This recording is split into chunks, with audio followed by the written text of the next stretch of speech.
But अगर war की बात की जाए, अगर इंडिया और चाइना का अगर वॉर हो जाए, और in that case scenario, definitely it would be a difficult thing for alone. India alone cannot sustain the firepower or the military might that China presently has. But it is having said that, China cannot afford to have to go and go in a all-out war with India, because India is no walkover. और ये कोई 62 का India नहीं है कि जो पीछे हट जाएगा या जो जो हार मान लेगा. Will give them a bloody nose, that is for sure. Well said sir, ये 62 का इंडिया नहीं है. Well said sir. My next question is that in recently we have seen that China have sent their spy ship to the Sri Lanka, and in spite of all the diplomatic pressure by the India, and also prior to that pressure we have sent a line of credit for the economic crisis that have in the Sri Lanka, but Sri Lanka have given permission to the China spy ship for entering their bodies, for entering their coastal lines. So, sir, how you are looking this thing, and how Indian Navy is defending such actions by the Chinas for maintaining those relations with our neighboring countries? या देखिए, जैसे कि श्रीलंका का ही example है.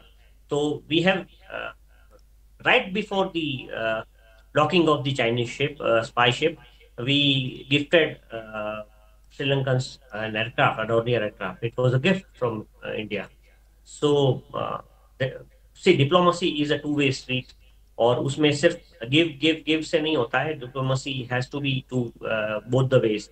श्रीलंका के साथ हो या चाहे आपने जैसे सेशल्स की बात की, तो श्रीलंका और सेशल्स के जो नेवल सेलर्स और ऑफिसर्स हैं, उनके साथ तो हमने ट्रेनिंग करी हुई है. हमारे सारे नेवल एस्टेब्लिशमेंट्स में, ट्रेनिंग एस्टेब्लिशमेंट में पर्टिकुलरली, उनके सेलर्स एंड ऑफिसर्स पोस्टेड हैं, जिनकी की ट्रेनिंग नेवी उन्हें प्रोवाइड करती है. तो हम ऑलमोस्ट ये कहना चाहिए कि हम उनकी नेवी को तो हम यहाँ से बैठ के रन कर रहे हैं, इतनी ज्यादा उनको सपोर्ट कर रहे हैं. स्टिल पॉलिटिकल जो उनका बिल है, या उनके जो पॉलिटिक्स के जिस तरह से श्रीलंका का तो हम जानते ही हैं कि किस तरह how economic breakdown of that country happened. So in that case scenario they were under pressure. और लीगली अगर देखा जाए तो उन्होंने उस पोर्ट को ऑलरेडी चाइना को लीज पे दिया हुआ है. तो somehow they were not able to stop the docking of that particular ship.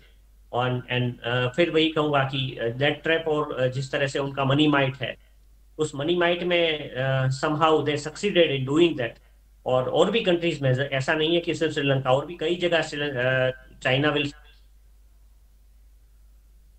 Soft power है along with the growing military might. क्योंकि आप सोचेंगे नहीं कि द मोमेंट इंडिया का एयरक्राफ्ट कैरियर जो indigenous first indigenous aircraft carrier of India INS Vikrant जब commission हुआ, तो नॉर्मली जो इंडिया बेटर्स माने जाते हैं ऐसे मीडिया हाउसेस में, इंटरनेशनल मीडिया हाउसेस में, there were articles praising this achievement. So definitely हम we are in a it's a long haul to overtake China. क्योंकि वो जिस तरह से वर्ल्ड का एक पावर हाउस बना हुआ है मैन्युफैक्चरिंग में. ऑल्दो परिस्थिति ये है कि nobody likes China in the world, but they are a necessity. हमने इतना बॉयकॉट चाइना का बात किया, but it was a fluke. सिर्फ बातें थी. अभी भी चाइना ने जो इंड्रोड्स इंडियन इकोनॉमी में और इंडियन मैन्युफैक्चरिंग में बना रखे हैं, उसका कोई हम खुद जब नहीं रोक पाए, हम खुद ही इंडिया अपने ही एडवर्सरी को हम अपने पैसे से एम्पावर कर रहे हैं. हमारे ये चाइनीज इक्विपमेंट इतने सारे, कम्युनिकेशन इक्विपमेंट इतने यूएवी के यूज हो रहे हैं, फोन्स यूज हो रहे हैं, एवरीथिंग. सी, अभी अगर देखा जाए तो ट्रेड डेफिसिट का जो लेवल है, जिसको इनिशियली एक सोशल मीडिया स्टॉर्म लाके घटाने की कोशिश की गई थी, इट डजंट मेक सेंस, क्योंकि वो अभी उससे ज्यादा लेवल पे जा चुका है. तो हम भी इतने ज्यादा डिपेंडेंट है चाइना पे कि अगर हम बंद कर दें इंटायरली, अगर ब्लॉक कर दिया जाए, तो Indian economy will collapse like anything. So covid के वेव्स में इकोनॉमी को रिवाइव करें या एडवर्सरी को एम्पावर करें, ये दोनों it's a catch two two situation. And उसमें उसका जवाब ना मेरे पास है, ना शायद इंडियन गवर्नमेंट के पास है. So this is what you know the ये जो परिस्थिति है पूरे विश्व की है, और इसमें से निकलने का रास्ता किसी को नहीं दिख रहा है। चाहे इवन यूरोप में भी आइलैंड जैसे आइसलैंड जैसे कंट्री में चाइना का प्रभुत्व इतना बढ़ चुका है कि यूरोपियंस भी परेशान हैं कि चाइना धीरे धीरे यूरोप में भी इंरोड्स बना रहा है और अपनी हेजेमोनी को कायम कर रहा है डेट ट्रैप के जरिए। सो उसको रोकने का अभी तो, उस जगरनॉट को रोकने का तरीका अभी तो हमें नहीं दिख रहा है। होपफुली हम अपनी मैन्युफैक्चरिंग एबिलिटीज को एनहेंस करेंगे और उसको काउंटर करने की अपने ओन वे में एक नई तकनीक बहुत जल्द ढूंढेंगे, यही आशा रख सकते हैं। Yes, I am completely convinced with you that it's not possible for us to completely deny from dependence on the China. हम डायरेक्ट अचानक नहीं कर सकते कि चाइना से डिपेंडेंसी हटा दें, और in fact through out the world is having problem with the China for their provocative policies and debt trap policies. Well, sir, my next question is that, sir, how Indian Navy can become an omnipotent of the sea? What are the challenges that Indian Navy is facing right now? If we talk about in summary format or in short points. Definitely देखिए, Indian navy के जो aspirations अगर मैं बताऊं कि हम क्या चाहते हैं, हम किस तरह खास करके अपनी जो ओन मैरीटाइम इंटरेस्ट है उनको प्रोटेक्ट करने के लिए हमारी जो बेसिक जो नीड्स है, उसको मैं ये कहूँगा कि एट अ टाइम हम चाहते हैं कि हमारे दो कैरियर स्ट्राइक ग्रुप हमारे ईस्ट और वेस्ट में रहें, और तीसरा कैरियर स्ट्राइक ग्रुप एक फार अवे लैंड्स में हमेशा पेट्रोल करता रहे। दूसरा हम चाहते हैं कि हमारा जो हमारी न्यूक्लियर सबमरीन्स हैं उनकी एक अच्छी अच्छी फ्लीट हो हमारे पास, ताकि हमारा जो न्यूक्लियर ट्रायड है वो हमेशा कंप्लीट रहे। हमारे एडवर्सरी हमेशा उस चिंता में रहे कि हमारा एक न्यूक्लियर या 200 न्यूक्लियर सबमरीन्स कभी भी इंटरनेशनल वाटर्स में मौजूद रहेंगे। तीसरा हम ये चाहते हैं कि हमारे पास न्यूक्लियर स्ट्राइक सबमरीन्स हो, छोटी और जो कि लंबे टाइम तक अपने आप को अंडर वाटर सस्टेन कर सकें। ये बेसिक एक कुछ जो ड्रीम्स हैं, और वो भी सारा का सारा हम ये चाहते हैं कि इंडिजिनाइज हो, ना कि हम चीजें हमें बाहर से लानी पड़े। बाकी अगर देखा जाए तो बाकी हम अपना फ्लीट एक्सपेंशन के लिए जिस तरह नेवी काम कर रही है, और जिस तरह खास करके हमारे जो शिपयार्ड्स हैं, चाहे जैसे विक्रांत को भी CSL ने कोची शिपयार्ड लिमिटेड ने बनाया, दूसरा GRSE garden rich ship builders जो है कलकत्ता के, वो अच्छा काम कर रहे हैं। Mazagon docks limited is fortunately the best amongst all. तो धीरे धीरे शिप बिल्डिंग में बिल्डर्स ने भी हम बन चुके हैं, और जो हमारी मिनिमम रिक्वायरमेंट है as per the budget that is allocated to us, हम अच्छा काम कर रहे हैं। अनलाइक मैं ये कहूंगा कि एयरफोर्स जैसे कहते हैं ना कि 35 squadron they are running short of squadron, वो परिस्थिति नेवी की बिल्कुल नहीं है।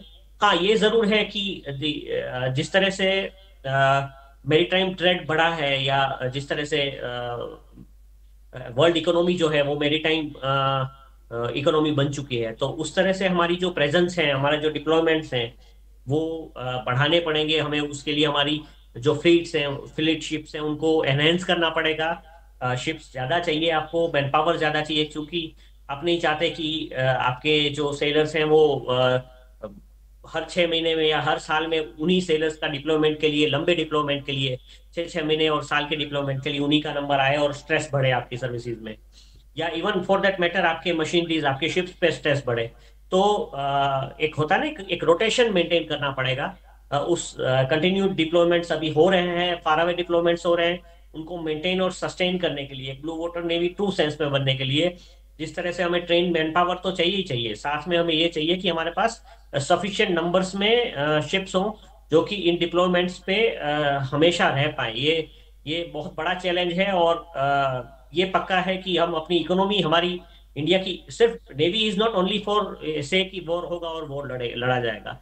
मेरीटाइम सिक्योरिटी का इंटरनेशनल वाटर्स में इंडियन नेवी का बहुत बड़ा रोल है, और as a net security provider for the IOR, अगर हम अपनी नेवी की जो क्षमता है, जो शिप्स हैं, उनको बहुत जल्दी एनहेंस नहीं करेंगे, अगर नहीं कर पाए, तो ये prediction as a maritime security expert मेरा है कि अगले 10 साल बाद China will be all over us, और हम आई डोंट थिंक कि इंडिया ये चाहता है।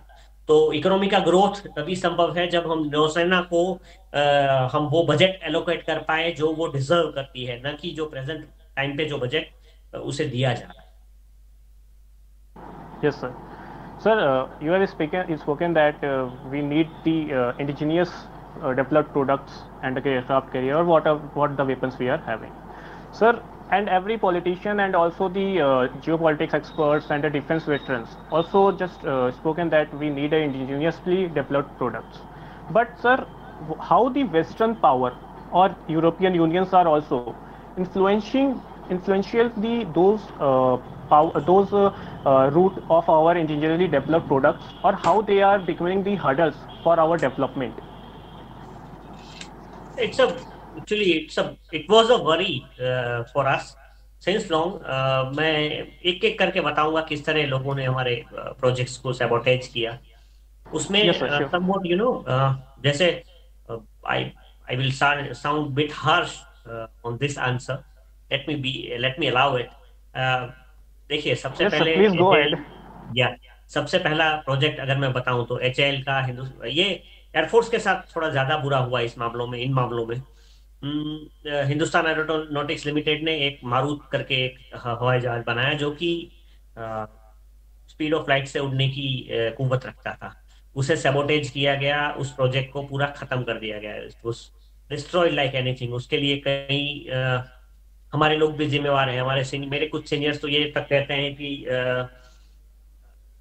दी जो लोग सर्विसेज में हैं they go there and they serve for 10-15 years। और जब आप एक R&D में एक अचीवमेंट की बात करते हैं, आप इंजीनियराइजेशन की बात करते हैं, तो you want your people to have the vision. वो जो R&D का विजन है वो जब तक एंड यूजर के पास नहीं है, ये अनफॉर्चुनेट बात है। मैं थोड़ा सा एक जेनरिक साउंड करके बताना चाहता हूँ, किसी का नाम नहीं ले सकते इस मामले में, क्योंकि बहुत सारे लोग सर्विस करी और रिटायर होके फोर्सेस से चले गए। बट जब आप तक आपके पास एक विजन, जैसे हमारा अगर मैं ये कहूंगा कि INS अरिहंत का प्रोजेक्ट, तो वो भी काफी टाइम तक दिक्कतों में रहा और फंडिंग के इश्यूज रहे, R&D में इश्यू रहे, हमें काफी सारी चीजें हमने बाहर से भी मंगवाई हैं, फिर भी एक न्यूक्लियर सबमरीन बनाने में 35-40 साल लग गए। तो मारुत के साथ ये हुआ, तेजस के साथ ये हुआ, तेजस को सैबोटेज करने की बड़ी कोशिशें की गई। उसमें हम दुश्मनों का बात भी करूंगा, किस तरह दुश्मनों ने सैबोटेज करने की कोशिश की इन अ जेनरिक वे। बट ये कहूंगा कि हमारे जो लोग जो इन प्रोजेक्ट्स के लिए रिस्पॉन्सिबल थे, जैसे कि नेवी में रहता है कि जब कोई वॉरशिप बनाने के लिए हम किसी को कॉन्ट्रैक्ट देते हैं, तो एक टीम उसके साथ अपॉइंट की जाती है, उसको कहा जाता है worship overseeing team. A team of engineers who look after the building process, entire ship को कैसे बनाया जा रहा है, काम सही से हो रहा है कि नहीं, कॉन्ट्रैक्टर कहीं हमें चीट तो नहीं कर रहा है। तो इसमें वैसे ही एयरक्राफ्ट को जब ये किया जाता है, मैन्युफैक्चरिंग की जाती है, या कोई भी डिफेंस प्लेटफॉर्म जब बिल्ड किया जाता है, तो उसके साथ एक ओवरसीइंग टीम जाती है सर्विसेज की। उस टीम में अगर जो बंदे हैं उनके पास रिसर्च एप्टीट्यूड अगर नहीं है, तो आप कैसे एक्सपेक्ट करोगे कि वो प्रोजेक्ट स्मूथली चले। फिर फंडिंग का इश्यू आता है। फिर दूसरा एक इश्यू ये भी आया था, जैसे रिसेंटली बात करूं, आई थिंक 15 साल पहले चांच बंदर भावनगर में रिलायंस अनिल अंबानी की कंपनी को कॉन्ट्रैक्ट दिए गए कि उन्हें हम नेवी के लिए, नौसेना के लिए जहाज बनाने थे 8 माइन स्वीपर्स। वो जहाज कभी नहीं बने। आप सोचिए, आधे जहाज बना दिए गए, उनकी कुछ फ्रेम्स बना दी गई, बाद में वो कंपनी ने अपने आप को बैंकरप्ट घोषित कर दिया। तो परिस्थिति ये है कि जो डिफेंस के जो कॉन्ट्रैक्ट ले रहे हैं, अपने ही लोग हैं या बाहर के लोग हैं, उनमें भी गद्दार है जो कि काम पूरा नहीं करते, जो अपने आप को इस तरह के गेम हो जाती है हमारे साथ। दूसरा फिर एक्सटर्नल रिसोर्स सोर्सेज की अगर बात करें, कि मैंने पहला बताया कि हमारे कॉन्ट्रैक्टर्स हैं, उनमें कहीं ना कहीं एक्सपीरियंस की कमी थी है, और दूसरा एप्टीट्यूड नहीं था उनमें किसी बड़े बड़े कॉन्ट्रैक्टर, बड़े बड़े नामों ने बीच में कॉन्ट्रैक्ट्स, हमारे जो डिफेंस के कॉन्ट्रैक्ट्स हैं उनको सैबोटेज कर, उनको छोड़ दिया, डिच कर दिया। आप ये देखिए, देश के साथ गद्दारी करना मतलब सिर्फ ये नहीं है कि एक इंडियन बंदा हो जो कि दुश्मन के लिए जासूसी करे। ये सिर्फ यही गद्दारी नहीं होती, गद्दारी तो ये भी है कि आपने इतना बड़ा देश के लिए, अगर कोई बंदा देश के लिए रोड का कॉन्ट्रैक्ट ले रहा है, नॉर्थ ईस्ट में एक रोड बनने जा रहा है, एक पुल बनने जा रहा है, और उस रोड को सही से नहीं बनाता है, और जब हमारी टैंक्स वहां जाते हैं और वो खाई में गिर जाते हैं क्योंकि वो रोड सही नहीं था, तो वो भी तो गद्दारी है। तो इसी तरह जो लोगों ने नेवी के शिप बनाने के कॉन्ट्रैक्ट लिए, शिप नहीं बनाए, और अभी भी वो मुंबई में बड़े बंगलोज में रह रहे हैं, उनका कुछ हो नहीं रहा है, वो जेल में नहीं जा रहे हैं, और वो जो माइंड स्वीपर्स हमारे लिए बनने थे, वो शिप आज नहीं है, वो पैसे तो गए ही गए, वो शिप भी नहीं आए। तो इससे बड़ी गद्दारी क्या है? तो ऐसी गद्दारी हमारे लोगों ने भी करी है। दूसरा, ऐसे लोग जो कि सर्विसेज में थे और उनमें रिसर्च एप्टीट्यूड नहीं था, तो उस वजह से भी हमारे कहीं ना कहीं बड़े प्रोजेक्ट्स जो हैं वो, क्योंकि किसी भी रिसर्च प्रोजेक्ट को, किसी भी प्लेटफॉर्म को बिल्ड होने में और सक्सेसफुल होने में, इंटरनेशनली सक्सेस पाने में, मिलिट्री सक्सेस पाने में कभी कभी 30-35 साल लग जाते हैं। बट उस प्रोजेक्ट को पहले से ही उस पर विश्वास ना रखा जाए तो फिर कैसे होगा? कई लोगों ने तेजस को राइट ऑफ किया, सर्विसेज वाले ने ऐसा कहा कि तेजस तो शडर करता है मैक 1 के ऊपर जाने पे। तो ऐसे लोग कैसे देश को आगे ले जाएंगे? ये एप्टीट्यूड का इश्यू था, रिसर्च एप्टीट्यूड का इश्यू था, विजन का इश्यू था। अपने नेशनलाइज विजन होना चाहिए कि हम कुछ भी हो जाए, अमेरिका का बंदा ना आप इंडिया से कोई कार भेजोगे या हुंडई की कार अमेरिका का बंदा यूज नहीं करेगा, वो अपनी ही गाड़ी यूज करेगा। क्यों? क्योंकि उनमें नेशनलिज्म है। तो वो नेशनलिज्म की कहीं ना कहीं कमी रही। तीसरा बताऊंगा कि एक बहुत बड़ा नेक्सस है जिसमें कि डिफेंस कॉन्ट्रैक्टर्स हैं, कई लोग हैं जो कि सो कॉल्ड डिफेंस जर्नलिस्ट कहे माने जाते हैं, बट उनके जो डिफेंस जर्नल्स हैं वो चलते ही इन डिफेंस कॉन्ट्रैक्टर की के उनके पेरोल पे है, उनकी एडवर्टाइजमेंट्स पे है। और ऐसे लोग, कुछ ऐसे वेटरन्स और ऐसे जर्नलिस्ट जिनकी की मिनिस्ट्री ऑफ डिफेंस में कुछ किसी जमाने में बहुत बड़ी पैठ होती थी, उन लोगों ने क्योंकि प्राइवेट बाहर की इंडस्ट्री को कॉन्ट्रैक्ट मिले, इसलिए हमारे जो इंडियन जो इंडिजनाइज कंटेंट था, जो इंडस्ट्रीज थी, उनको उनको सैबोटेज करने की किया। उनके लिए काफी सारी चीजें हुई।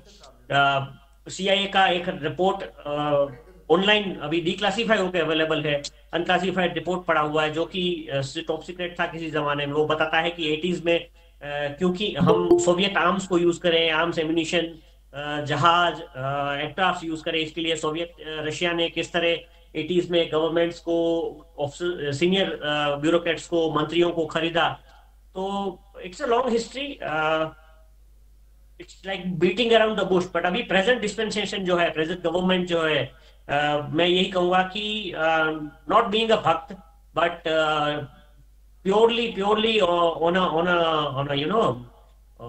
Professional terms, I must say that जिस तरह से लोगों से काम लिया जा रहा है इंडिया में, इतना प्रोफेशनली कभी आउटपुट आया नहीं है। जिस तरह से एचएएल परफॉर्म करने लगा, जिस तरह से हमारे शिपयार्ड्स परफॉर्म कर रहे हैं, जिस तरह से आर्म फोर्सेस भी रिसर्च ओरिएंटेड सपोर्ट कर रहे हैं, जिस तरह आप देखेंगे किस तरह ड्रोन डेवलपमेंट हुए हैं, ड्रोन स्वॉर्म का जो प्रयोग हुआ था, जिसमें कि न्यू स्पेस ने अच्छा काम किया, जिसको कि हेड ऑलरेडी हम सभी जानते हैं कि एक एयरफोर्स वेटरन कर रहे हैं। तो वी आर गोइंग प्लेसेस, और थिंग इज कि हमें अपने डिफेंस को भी ऑन द टोज रखना पड़ेगा, हमें लोगों पे विश्वास भी करना पड़ेगा, साथ में people have to be accountable. देखिए, कोई भी होली काउ नहीं होता है, और when it comes to indigenisation there should not be any options कि आपके पास, जैसे धीरे धीरे हमारी फौज भी कई बार ये चाहती है कि हम विदेशी सामान खरीदें,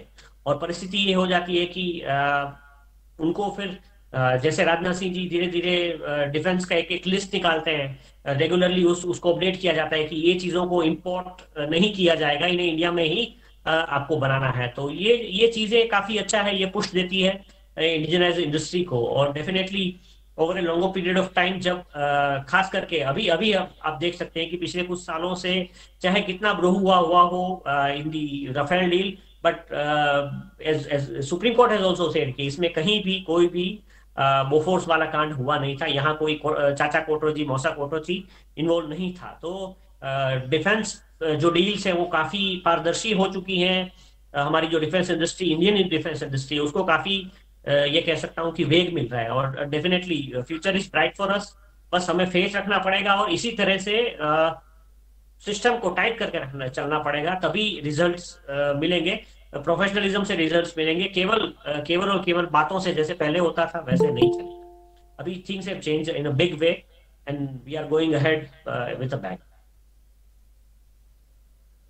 Yes, sir, completely convincing. You have raised many good points, and the best part is that गद्दारी खाली यही नहीं होती है कि दूसरे देश के लिए स्पाई करो, बल्कि यह भी है कि कोई काम आ रहा है तो उसको उसके अच्छे से न करके उसमें हम जो है कुछ करप्शन करें या कुछ धांधली करें। द बेस्ट पार्ट इज, और ये हम सब यूथ को समझना चाहिए इससे, जिससे क्योंकि I think youth are the futures of the nation, so we must learn from this point that गद्दारी खाली यही नहीं है कि स्पाई करो। Sir, it's coming on the next, and I think it is running out of time. So it's my last question, sir. Yeah. So we are having a lot of things, and you have spoken a lot of points for the indigenous and how we can make a omnipotent force. But sir, there's also previously you have raised that soft power and superpower. So basically, in short form, what we can understand from the short powers or superpower, because it is also some geopolitics experts are termed as that India is now the soft power, and in future we will be a Vishwaguru or not. It's difficult for us. So please explain these things, sir. See, projecting our nation as a soft power with a lot of say intellectual energy, with a lot of ये कहूंगा कि हमारे जैसे हमारी जो गीता है, भगवत गीता है, ये रामायण है, ये हम इंटरनली हमें बहुत स्ट्रांग माना जाता है। हम बहुत ज्यादा आध्यात्मिक देश है ये कहूंगा। तो उस आध्यात्मिकता को आगे की बात करते हुए हम अपने आप को समवोट प्रोजेक्ट, क्योंकि yoga has gone places from India. So we are projecting ourselves as a soft power. Bollywood was, it was mean to be the torch bearer of Indian soft power. But हम सभी जानते हैं कि उर्दू वुड ने हमारे culture को कितना ज्यादा नुकसान किया है, किस तरह से stalking a woman has been normalized by the Urdu. So I must say that कि डेफिनेटली किसी भी कंट्री को अपने सॉफ्ट पावर होने पे गर्व होना चाहिए। अगर हम अपने कंट्री की कोई अच्छी चीजें, हमारे कल्चर की कोई अच्छी चीजों को वर्ल्ड में रेकन करा पा रहे हैं, लोग उसको रिकग्नाइज कर रहे हैं, उससे पक्का डेफिनेटली बहुत गर्व की बात होनी चाहिए। बट हैविंग सेड दैट, जब से प्रेजेंट डिस्पेंसेशन, प्रेजेंट गवर्नमेंट आई है, सिंस लास्ट से 8 years, India has not projected itself as a soft power. हम थोड़ा अग्रेसिव हुए हैं 2016 में। हम जानते हैं तो किस तरह हम किस तरह टेररिज्म से किस तरह लड़ रहे हैं। अपने 370 हमने हटाया, हमने सर्जिकल स्ट्राइक करी, हमने एयर स्ट्राइक करी। हम अभी अगर देखें तो विक्रांत हमने बनाया। तो ये जो चीजें हम करने करी है, और जिस तरह से हमारी जो बड़े कंट्रीज हैं उनके साथ हमारे जो टॉप लीडर्स हैं उनकी जो जो एक फ्रेंडली जो जो एक बैंटर देखने को मिल रहा है, जो दोस्ती देखने को मिल रही है, तो उससे क्या हुआ है कि ये जो वर्ड है ना सॉफ्ट पावर, ये थोड़ा सुनने में तो अच्छा लगता है, मैं भी कभी कभी उसको यूज करता हूँ। But I must say that जो इंडिया का जो पासपोर्ट है, वो उसकी जो इज्जत आज इंटरनेशनली है। मैं रिसेंटली कहीं गया था और मैंने जो फील किया, वो इज्जत बीइंग अ सॉफ्ट पावर कभी नहीं थी। वो इज्जत तभी है कि ये वो देश है जो कि एक अपना एयरक्राफ्ट कैरियर विक्रांत बनाता है। ये वो देश है जो कि अपने देश के दुश्मनों को उनके घर में घुस के, चाहे वो कहीं विदेश में बैठे हो, जाके मारने की कुव्वत रखता है। तो वो बात जब अंतर्राष्ट्रीय स्तर पे जब गई है, when internationally it has been recognised, India has is now recognized as a country that is so much powerful from inside। वो अपनी सुरक्षा खुद कर सके, अपने आप को असर्ट कर सके वर्ल्ड ओवर। और टेररिज्म के खिलाफ जिस दम से हम खड़े हैं, चाहे वो बड़ी बड़ी चाहे भारत में टेररिज्म से लड़ना हो, पाकिस्तान में बैठे आतंकियों को मारना हो, चाहे यूनो जैसी अंतर्राष्ट्रीय संस्था में जाके टेररिज्म के खिलाफ अपना स्टैंड लेना हो। या हमने देखा कि किस तरह हम रशिया के साथ भी खड़े रहे, और अब जब जरूरत पड़ी तो रशिया के विरुद्ध भी खड़े रहे। तो अंतर्राष्ट्रीय स्तर पे इंटरनेशनली जब एक देश अपना अपना जो स्ट्रांगनेस दिखा रहा है वो सॉफ्ट पावर नहीं है, वो तो एसर्शन है ऑन दी वर्ल्ड स्टेज। और उसी की वजह से आज इंडियन पासपोर्ट एक रिवर्ल्ड पासपोर्ट माना जाता है। और परिस्थिति ये है कि अमेरिका में आज पाकिस्तानी साड़ी पहन के अपने आप को इंडियन कहलाने की कोशिश करते हैं क्योंकि उन्हें उनका पासपोर्ट पाकिस्तानी है, पाकि है, ये बताने से शर्म आती है। तो ये India and Pakistan, we have no comparison, both the countries can not be compared at all, और उनकी इंटरनेशनल कंपैरिजन होने भी नहीं चाहिए। बट ये पक्का है कि Indian passport has found it's value internationally. अब इंटरनली अगर हम अपने आप को स्ट्रांग कर सकें, हम हमारे जो जो यूथ की जो इश्यूज हैं, चाहे वो एजुकेशन हो, चाहे क्वालिटी ऑफ एजुकेशन हो, चाहे क्वालिटी ऑफ जॉब्स या एम्प्लॉयमेंट हो, उसमें हम अगर इम्प्रूवमेंट और अच्छी ला सकें, because covid is a history now I think, और we have to move ahead. और हमारे यूथ की जो एस्पिरेशंस है उसको अगर हम पूरा कर सकें, तो डेफिनेटली जो सॉफ्ट पावर पावर का जो एक एक अनफॉर्चुनेट टैग कह सकते हैं वो हट जाएगा, और India will be a super power. Yes, sir. You have raised many good points, and I am completely convinced. And I'm glad that you have answered all the questions. And I have personally, I have learned a lot of things from your point of views, and I think that everyone also learned a lot of things. So, sir, I have many questions, but it's out of running out of time. So, I'm coming on my audience question. Sir, Arushi is one of the audience that have asked that is Indian Navy have some plan regarding the artificial islands in the Indian Ocean? I don't know, Indian ocean में हम कोई artificial islands बनाने की China की तरह तो आई don't think हम कोई प्लानिंग कर रहे हैं। हाँ, ये पक्का है कि हम सिक्योरिटी वाइज हमारे जो कहते हैं ना अनसिंकेबल एयरक्राफ्ट कैरियर जो है आईओआर के अंदर, उसके ऊपर हम काफी काम कर रहे हैं। और Andaman and Nicobar command will be the say leading command for India, projecting Indian power, Indian military might in the IOR। और वहां पे अपने आप को स्ट्रेंथन कर रहे हैं। वहां पे आप सभी जानते हैं कि 450 से 500 आइलैंड्स हैं, और वहां पे अपनी उसके इकोलॉजी को सुरक्षित रखते हुए जैसे सिंगापुर को एक एक हब बनाया गया है कंटेनर ट्रैफिकिंग के लिए। वहां से वो लोग फ्यूल लेते हैं, कंटेनर्स एक शिप से दूसरे शिप में ट्रांसफर होते हैं। तो उस टाइप का कुछ हब बनाने के लिए और उसको मिलिटरीली कुछ डेवलप करने के लिए कोशिश काम चल रहा है, काफी काम चल रहा है वहां पे। और डेफिनेटली वो एक टर्निंग पॉइंट होगा मेरे ख्याल से अगले 10 या 20 सालों में। हम अंडमान एंड निकोबार का जो स्ट्रेटेजिक रोल है वो एक एक आईओआर के अंदर एक बहुत बड़े रोल में उस उन आइलैंड्स को हम देख पाएंगे, ये पक्का है। ये it will be a surprise for not only for the country पर फॉर एंटायर वर्ल्ड, जिस तरह से हम इकोनॉमिकली, इंडस्ट्रियली और मिलिटरीली उन आइलैंड्स के ऊपर काम कर रहे हैं, besides protecting there the environment of the islands. Yes, sir. Sir, Adarsh Pandey have asked a question that what was the role of Indian Navy in the 1971 war, and what type of frigates or destroyer are used at that time? Indian Navy had a very it was a very interesting role to play। मैं आपको 71 war के entire जो operation हैं उनके बारे में narrate करूं, उससे अच्छा है मैं आपको बिट्स एंड पीसीस में थोड़ा थोड़ा बताता हूं। सबसे पहले हमारी जो Indian navy is a very diplomatic force. हम गनबोट डिप्लोमेसी के लिए जाने जाते हैं।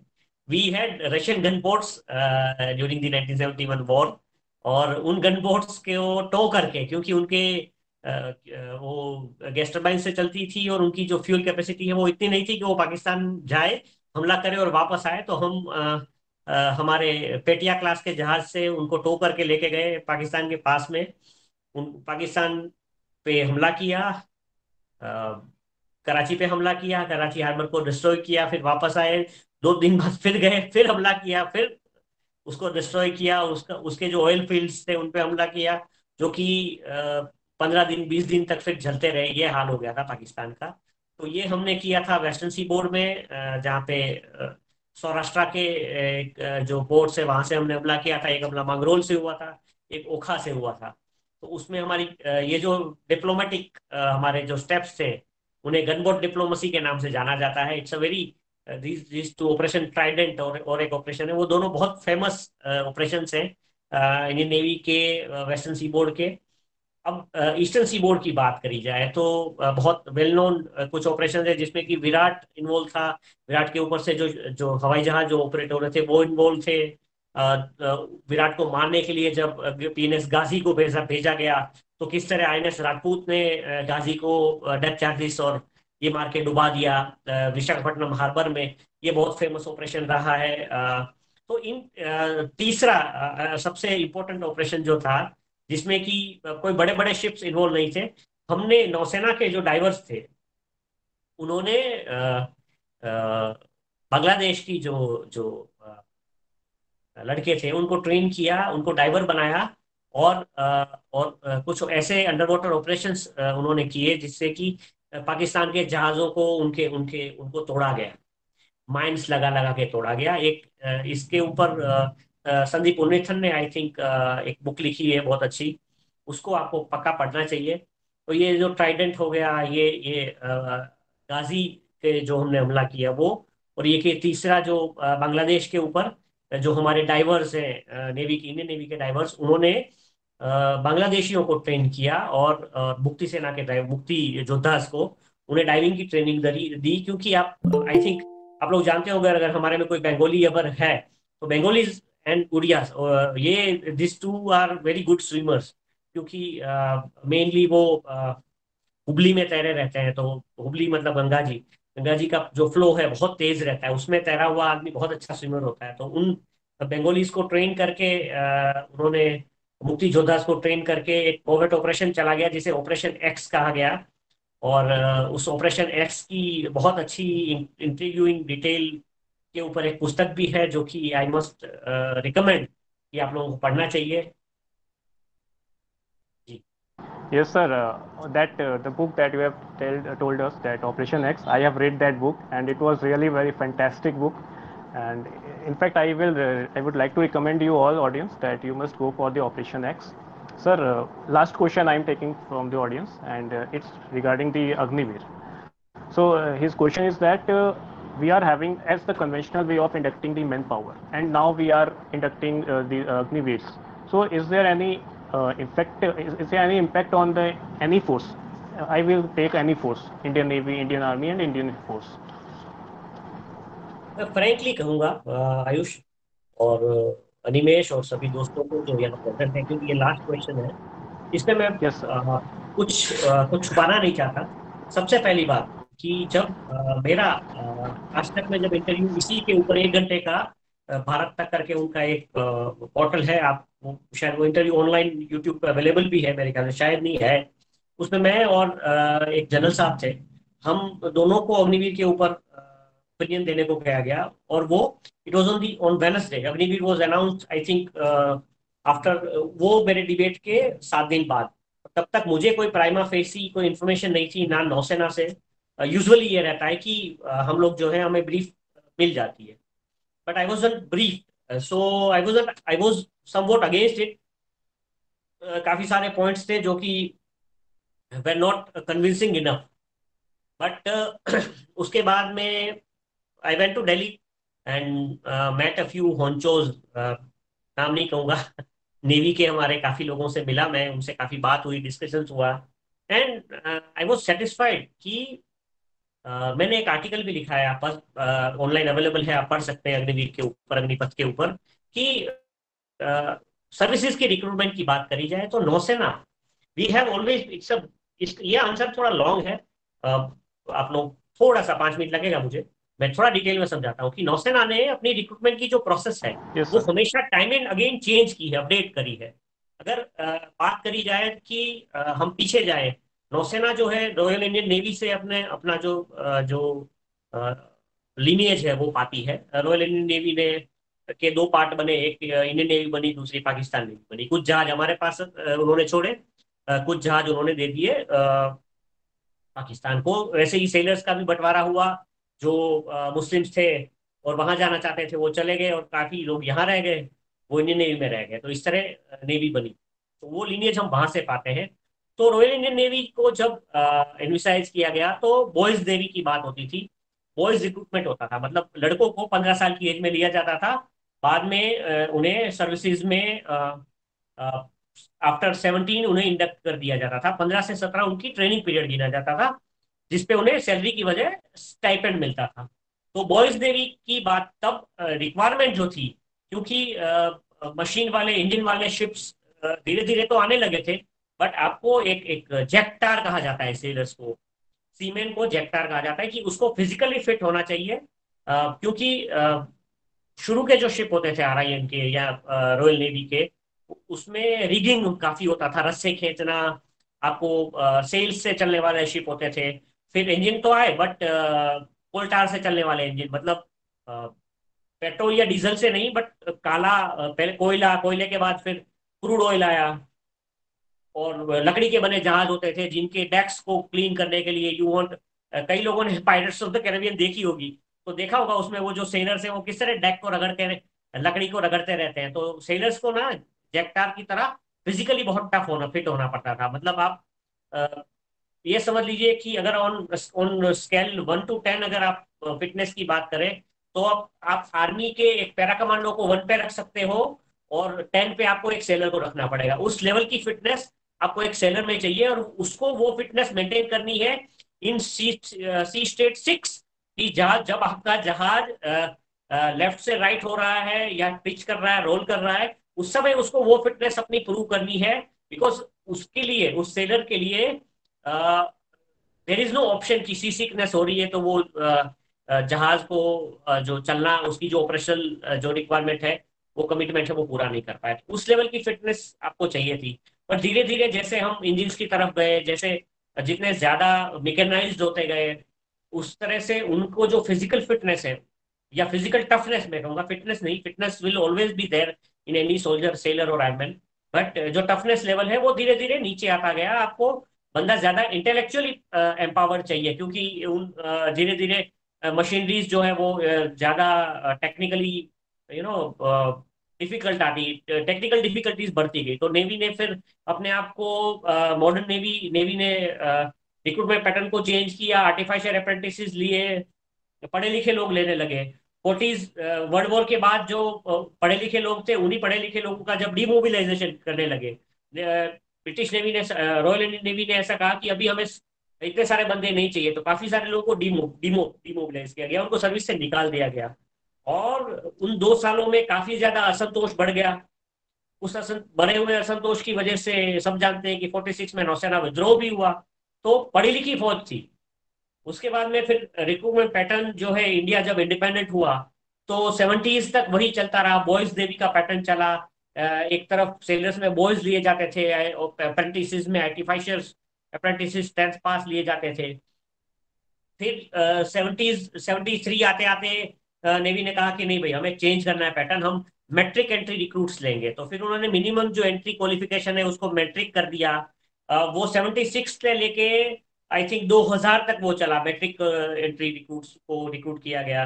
2000 के साल में नेवी ने कहा नहीं, हमें अपनी क्वालिफिकेशन को और टेक्निकल और एनहेंस करना है, तो 10+2 कर दिया गया, और उसमें भी PCM सब्जेक्ट्स रखे गए। इन बिटवीन नेवी को जब भी जरूरत पड़ी, नेवी ने डायरेक्ट एंट्री डिप्लोमा होल्डर्स लिए, जिन्हें 10 साल बाद उन्हें आगे सर्विस की परमिशन नहीं थी, they serve for 10 years। So navy has change its recruitment patterns as per its requirement time and again। so this is also Agnipath, although सभी सर्विसेज के लिए लागू है, बट मैं सिर्फ नेवी स्पेसिफिक यही कहूंगा कि ये हमारी रिक्वायरमेंट है।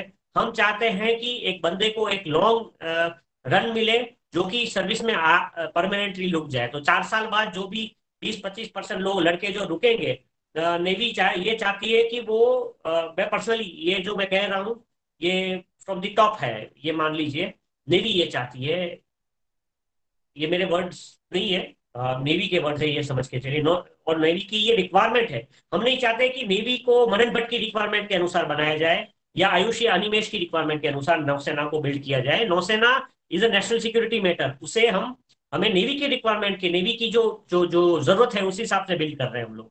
तो नेवी ये चाहती है कि जो लड़का वो अग्निपथ के बाद 4 साल बाद रुके, ही और she will have a long run, वो एक कैरियर सोल्जर हो। तो ये आप जो 4 साल बाद जो जाना चाहते हैं और जो नहीं भी जाना चाहते हैं, मोस्ट ऑफ द पीपल, आप ये मानेंगे कि 75% ऑफ दी, अगर 1,000 हम रिक्रूट कर रहे हैं तो 750 लोग अपना घर जा सकते हैं, दे विल स्टार्ट अफ्रेश।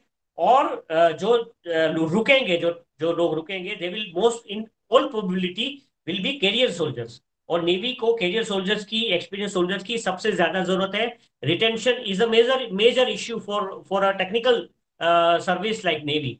सो उस रिटेंशन को एनहेंस करने के लिए Agnipath is the best scheme that Indian navy has. क्योंकि इफेक्टिवली जो लड़का रुक रहा है या जो लड़की रुक रही है, उनकी इफेक्टिव सर्विस जो है, जो 15 के बाद वैसे ही 19 हो जा रही है। ठीक है। तो ये it is a best scheme for the navy. And I must say that जो लोग एस्पिरेंट्स हैं दे मस्ट गो देयर। और नौसेना को इतनी आसान सर्विस मत समझिए। नेवी में जब बंदा जाता है तो जो एस्पिरेशन है उसके अगेंस्ट में बहुत सारे shock are there in planning for us, for for a sailor. अगर आप एज अ सेलर जाते हैं, तो एज अ ऑफिसर जाते हैं तो लाइफ इज गुड। वो सभी सर्विसेज में ये है। But navy has a tendency to give you shocks. तो उन शॉक से जो नहीं उबर पा रहे हैं, या जो हु डजंट वांट, जो चाहते हैं कि हम आगे पढ़ना चाहते हैं, उनके लिए एजुकेशन इंस्टीट्यूट्स में मैंने ये रिक्वेस्ट भी सर्विसेज को भी किया कि आप उसमें आरक्षण दीजिए कि जो अग्निवीर से लड़का आया है उसको नीट और इसमें कुछ कुछ ऐसा प्रेफरेंसेस मिलना चाहिए, ऐसी सीट्स मिलनी चाहिए कि वो ही सर्व द कंट्री, ही और she have serve the country. तो ताकि वो बैलेंस बना जा सके। जॉब में आरक्षण देना वो मुझे थोड़ा वायबल नहीं लगता है। जरूरी ये है कि लोगों को एम्पावर किया जाए, जो कि ऑलरेडी अपने देश को 4 साल दे के आ चुके हैं। उन्हें एजुकेशनली एम्पावर होने की मौका मिले, उन्हें प्रेफरेंस मिले कि वो अपना अपना एजुकेशन आगे परस्यू कर सकें। यही ट्रेंड मेरे ख्याल से यूएस में भी है, यूके में भी है, और यही ट्रेंड हमारे में भी होना चाहिए। ताकि जो लड़के वहां पे आके एक अपना डिसिप्लिन लाइफ लेके आए हैं, सीख के आए हैं, वो आगे जाके देश को आगे ले जाए और अपने परिवार को भी आगे ले। Thank you, sir, for answering this question, and I think everyone will convinced on this answer. The best of best way you have chosen to answer this question. Sir, thank you for giving your time. I'm moving ahead. Animesh, sir, please take your mic. Thank you Ayush sir and Manan sir, आपका बहुत बहुत धन्यवाद। आपने जो base लिया, मतलब हम बात करें फ्यूचर से, हिस्ट्री से बात की जाए 71 से लेकर एंड नेवल लूटने की आपने जो बात की, उस लेकर आपने जो फ्यूचर कवर किया, ये जो 1 घंटे का पूरा पावर पैक सेशन करेंगे, उसको एक छोटा सेशन नहीं, पावर पैक सेशन आपने बना दिया। एंड सर, हम आपसे गुजारिश करेंगे कि आप अपना समय आगे भी हमें देते रहें, ताकि हम सब जो एक कम समय में 1 घंटे में हमने जो इतना सीखने को मिला कि अग्निपथ कैसे रोल आउट हो रही है और इंडियन नेवी क्या विजन है, और हमें जैसे यूथ को आपने जैसे बताया कि हमें अपने लिए कितना ट्रू होना पड़ेगा, क्योंकि सर इसमें कई डिफरेंस एक्सपीरियंस भी हैं। तो अगर हम सब कहाँ ट्रू रहेंगे तभी हम लोग ज्वाइन कर सकते हैं सर्विस। एंड ये जो आपने हमें लेक्चर दिया 1 घंटे का पावर पैक सेशन पूरा, श्योरली सर ये हमें लाइफ के कई एस्पेक्ट में मदद करने वाली है। Thank you sir. एंड हम रिक्वेस्ट करेंगे अपनी ऑडियंस से कि आप प्लीज बालाकोट एयर स्ट्राइक जरूर पढ़ें। सर फॉर्चुनेटली मेरे पास आपकी साइंड बुक भी है, साइंड कॉपी है। Thank you so much sir, and thank you for audience. आप सभी ने अपना समय निकाला, एंड बहुत बहुत धन्यवाद सर आपका एक बार फिर से। My pleasure. जय हिंद सभी को। जय हिंद। जय हिंद। जय हिंद।